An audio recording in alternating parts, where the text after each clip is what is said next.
Isa ang Eco Store sa tinatawag na green companies, mga negosyong may puso para sa kalikasan. Kaya naman ang mga binibenta nila rito, mga produktong hindi ginagamitan ng anumang bagay na makakasira sa kalikasan, gaya na lamang ng kanilang organic vegetables. Eco Market, nangyari yan kasi dahil nga gusto naming puro organic yung aming mga gulay, inatasan nila ako na magtanim sa eco farms. Kasi hindi mo na alam ngayon kung sino talaga yung organic at hindi, di ba? So sabi ko, the best way is magtanim tayo. Sa pagtatanim naman, hindi mo kayang ubusin ang tinanim mo sa bahay mo lang o sa tindahan mo lang. Mula sa pagtatanim hanggang sa pag-aani, makakasiguro kang chemical-free ang mga gulay na ito. Mga bulok na prutas kasi ang ginagamit nila bilang fertilizer, habang ang mga rejected na gulay naman ang ginagamit bilang all-natural pesticides.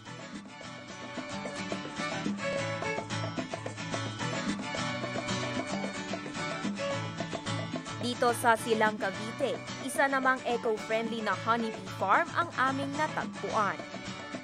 Tinawag itong Ilog Maria dahil noong 1987, naranasan ng bansa ang El Nino kung saan ang ina ng may-ari ng business owner na si Joey Magsaysay humiling ng ulan mula sa Birheng Maria. Pati ang paraan ng pamumuhay nila dito, sinisiguro nilang eco-friendly. Bukod sa paggamit ng mga solar panels para sa kanilang supply ng kuryente, gumagamit din sila ng kahoy sa pagluluto at tubig ulan para sa paglalaba at paglilinis.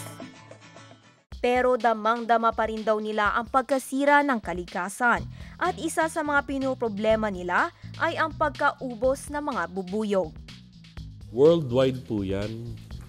Wala pong may alam kung bakit nauubos ang honeybees sa mundo. Siguro meron mga 24 na mga suspects, pero walang salarin.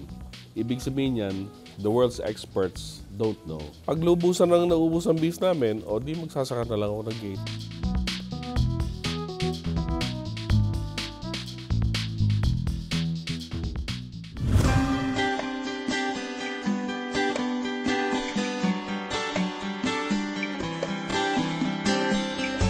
Sa kabila ng mga pagsubok, patuloy pa rin ang mga green companies sa pangangalaga ng kalikasan.